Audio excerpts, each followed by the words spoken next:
Right, so it's the 18th of March, 2026. I am here with Dennis McNally and Susana Millman, and I'm going to close the window because somebody just sneezed. All right, hi guys. So, Hey Tree Voice Radio. I am so grateful to have Dennis McNally and Susana Millman here. And happy to be here. Yay. Thanks for coming, guys. And thanks for lunch. That was great over at Hippie Thai, a couple doors down. Check it out, folks. Miley Cyrus is in there. I just found that out today. Holy shit. So we are here today because, well, you know, we haven't really talked since Bobby passed. We're not going to talk about Bobby passing. We're going to talk about where we are now.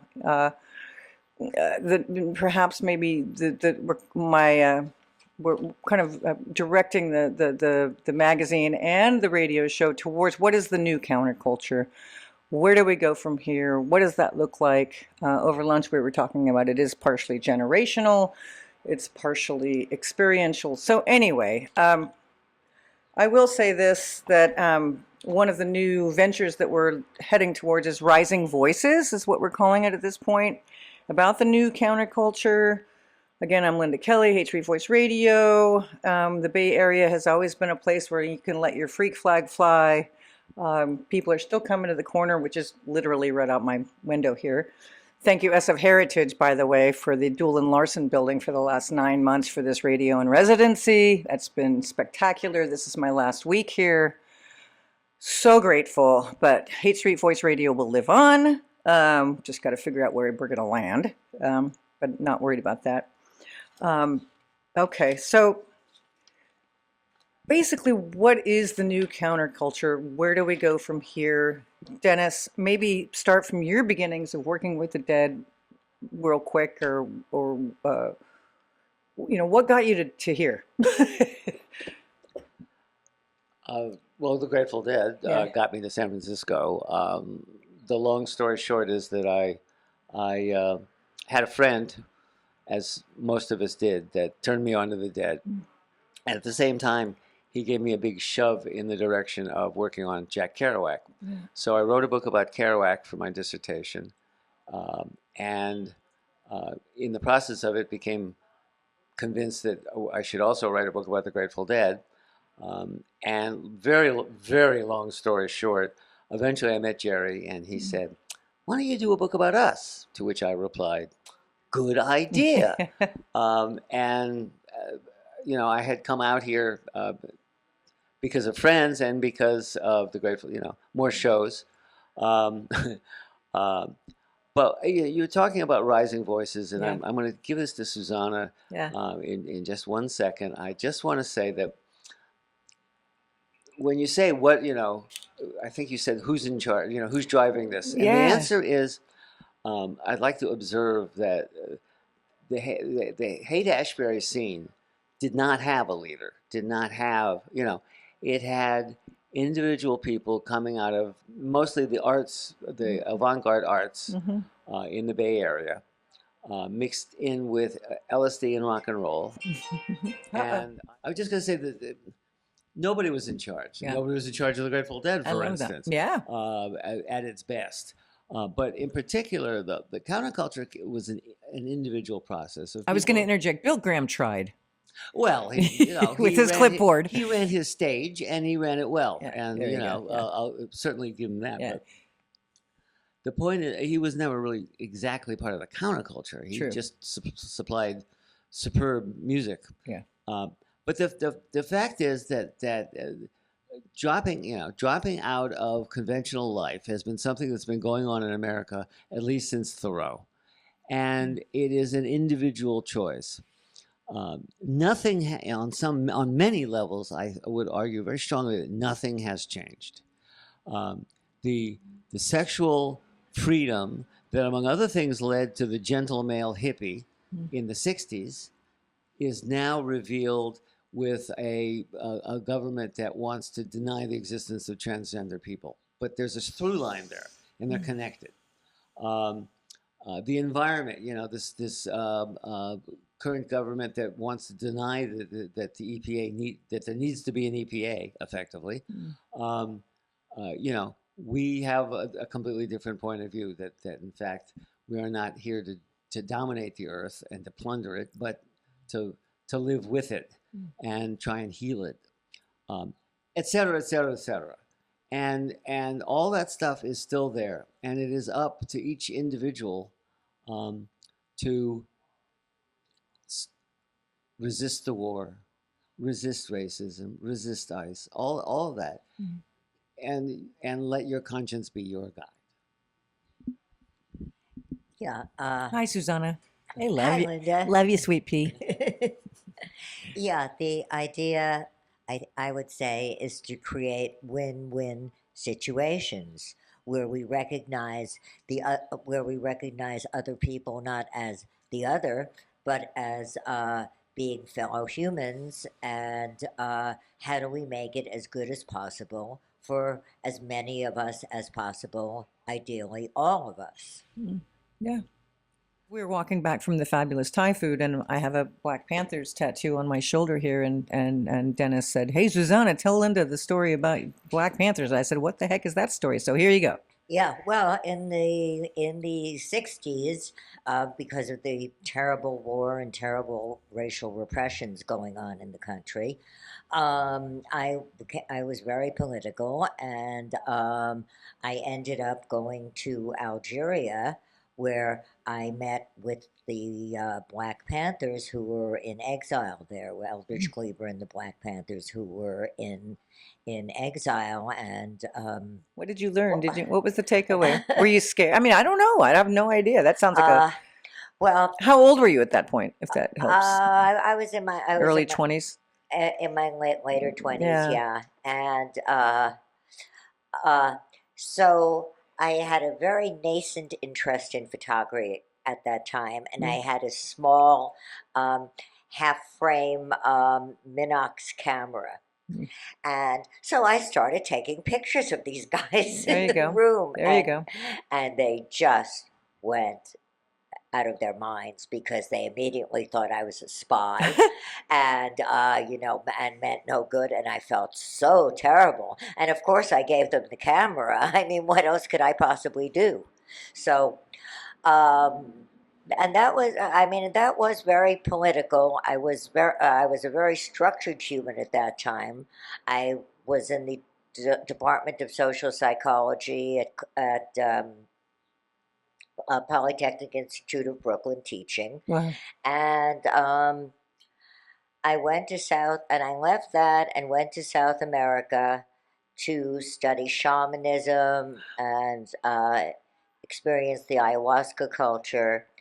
And I was not a deadhead at that point because I was pretty linear. And people I was with were all ripping deadheads from San Francisco. And we listened to Grateful Dead tapes. Our life was totally improvised. I mean, one day was quite different from the next. And so I came to love improvisation as a style of life.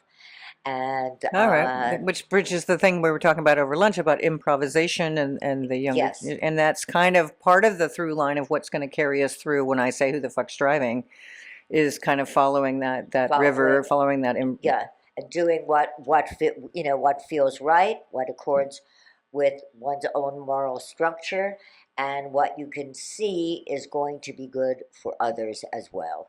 Positive vibrations. And just to interject, you know, I mean, I worked for and studied and wrote about this band, the Grateful Dead, whose bedrock was improvisation. And the fundamental rule of improvisation is that you have to listen to everybody else. You have to listen.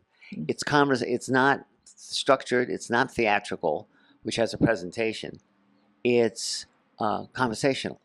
And that's certainly everything that Garcia, all of them, were about in terms of making music. And that's the lesson of improvisation, and it's the lesson of, I think, a healthier a lifestyle is to recognize, we're all one, and we should be, trying, among other things, be kind to each other, and listen. Yeah. It's a good rule, listening. It is. It really is. Although I will quote Mountain Girl here when I had the great opportunity of hanging out with her a couple of times, and we were talking about the glitch. And you have to be comfortable, like she learned with the Merry Pranksters, you have to be comfortable with the fact that you might not know what the fuck's going to happen next. Yes, yes, yes. Which, like right now, even talking to you guys, I mean, yeah, I have my somewhat notes here, but pretty much letting the thing, I don't like to use the word organic too much, but let like you said, mushrooms are sprouting. It'll sprout like mushrooms, right? And the new because counterculture. ultimately you can never know what's going to happen next, Right. and you have to be ready to absorb it. And if it requires a directional change, then what is the best way to change your direction? Well, I always like to think of the yin and yang sign, and you're when you get through the white, you're going to have to come up against the black again because you're going around. So you just dive into the black, and you'll end up back in the white part again, right? So that's right. Cycles like that. Yeah. What goes around comes that around. Whole thing. So let me look at my notes because we are doing this new Rising Voices. This is my little my virgin trip. Keep going. Speaking of Rising Please. Voices, just so I came to San Francisco in the 70s, and Haight Street was from Amherst, Massachusetts. Perfect. And Haight Street was pretty miserable. It was a pretty sad place. Yeah. And what I was going to say was simply that the addition of things like the Haight Street Voice and the Counterculture Museum and the Haight Street Arts Center. Yes, hallelujah. And love you, Kelly. Various kinds of institutions, and you need institutions. You need gathering places. You need energy centers to get a little hippie-ish. Mm-hmm. Have now are now blossoming, and these are all signs of what you call a set of rising voices. Yeah. One of the things Susana and I are now involved with is coming events at the Haight Street Arts Center, which will come this summer, and you heard it here first, kids. And it'll involve art related to the Grateful Dead, and I don't know how much more I can say except it's going to be very cool, and it's. You don't know where you're going. You can't know where you're going until you know where you've been. Right. And this is about the roots of what the hate is about. The summer in San Francisco is going to bring a lot of people together and be nourishing the way art and the historical roots of our culture and of the hate are nourishing. And a whole lot of participatory fun, too. And I think it will bring people together in a positive way. And I think further that one approach of ongoing solution to the terrible things that are happening politically is for like-minded people who believe in our connectedness and believe in kindness as an important value, for us to come together, share energy, and onward. And what was Jerry's favorite thing? Jerry Garcia's favorite? Have fun. Actually, that part's good, right? I don't know if are we legal or not. Are we legal? No. This is a podcast, right? Not we're yeah. Oh, fine. Yeah, so what he actually said was, "Fuck it if it ain't fun." Okay. Oh, yay! So. Yay! In a cleaner vein, there we go. There we go. Wavy Gravy said, "If you lose your sense of humor, it's not fun anymore." Yeah. God bless you, Wavy Gravy. Yeah. Who I just posted wavies in the air, apparently. We love you, Wavy Gravy. Okay, so... He's going to be 90. Holy May the 15th. Happy birthday, Wavy. Yeah. We're trying to get him over to the Counterculture Museum, hopefully. Well, he's in the air anyway. Yeah. So I guess, we've kind of... what would you... Okay, again, going back to the word new counterculture... is that a weird term? Like you said, the counterculture's always been there, Dennis, I think. You said it's always sprouting eternal. It's part of a tradition. As I say, it goes back to Thoreau. Yeah. Jerry, among others, was acutely conscious of it as a tradition, mostly because when he was 16, He was taking an art class at the Art Institute. And his teacher was a guy named Wally Hedrick, who was a very well-known beat assemblage artist.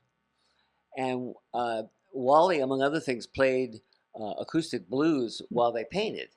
And by the end of that summer, Jerry had decided that a guitar was the rest of his life. And so thank you, Wally Hedrick, for that. Yeah. In addition, Jerry and his buddy asked Wally, what is this beat thing? Remember, this is 1958. Jerry was 16 years old. Kind of a streetwise, slightly snarky, skeptical high school, teenager. Already a little dubious about the conventional world. And they said, what is this beat thing? And Wally said, you guys are beat. Go down to City Lights and get this book, On the Road, which was, current. And they did, and it was Jerry's Bible for the rest of his life. Yeah. The reason I became the Dead's biographer is because I had written this book about Kerouac. Right. That's as simple as that. Right. And Jerry, as Jerry put it, it confirmed Jerry's prejudices. That's how he put it.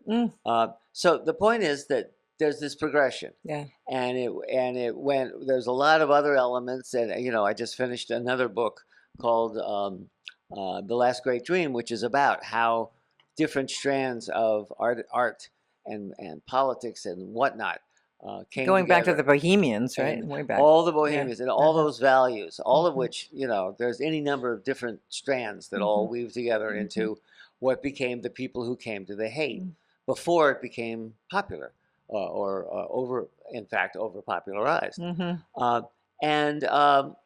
That, you talk about a new counterculture. There's nothing, somebody said there's nothing new under the sun. It isn't. It's not really new. It's ongoing, and it should, it needs to be revived in terms of energy. But we don't need anything really new if you look at what you just know in advance. Maybe it's about embracing counterculture again. I agree and finding what it is in your heart again. Go into your heart and embracing what's already there, right? Yes. Because I agree with you on the new thing. This is all, again, a new concept, a new terminology we're looking for where do we go, again, since Bobby passed. And, I feel like there's a glitch of where do we go from here. And maybe it's about embracing and remembering our hearts. Can't do any better than that. Indeed. Yeah. Indeed. Now, Susana, do you want to talk a little bit about, because I remember in my notes we were talking about your photography thing that you're working with the guitars, and you have the panels and the do you want to mention a little bit about that? Yeah, I'm excited to be hooked up with a company called retroactive.com without the I and the E. And Steve Parrish is involved with it. Elliot Landy, who is a brilliant Bob Dylan photographer. Many other people. They want to have a site of quality rock and roll music merchandise, and I'm selling a line of metal prints there, so of my photography of the Grateful Dead, all from film except one picture of film from 2008 where he's playing a stand-up acoustic bass at the Deadheads for Obama show, having a very good time doing it. He knew how to embrace fun. Yes, he did. Oh, they all knew how to embrace fun in the Grateful Dead, and it's so important. I think that's probably a wonderful place to sort of like let this find its little organic ending here, is that really the ultimate thing is, as rough as the world is at the moment, that we really do have to you were saying this over lunch as well, is remember what feels good, remember the things that feel good, and and try and bring that to your present spot, find it, look for it, bring it to the table. To that end, it's very heartening to me to see the second generation of musicians like Graham Lesh, like Sam Grisman, of people around in the music world, like Mickey Hart's daughter Rhea, Zakir Hussein's daughter Anissa, and they learned well from their parents and are moving forward with what we've learned. Yeah. All right. Love you people. Thanks for Love you, coming. Linda. Hate Street Voice Radio. I'm here with Dennis McNally and Susana Millman. I love you guys, and we'll see you over the show that's happening, which we can't say anything more about. Coming at you in a couple months, right? Here we go. There it is. Thanks, guys. Okay, thank you. Hey. Oh, I got to do the outro. Hang on. I always forget.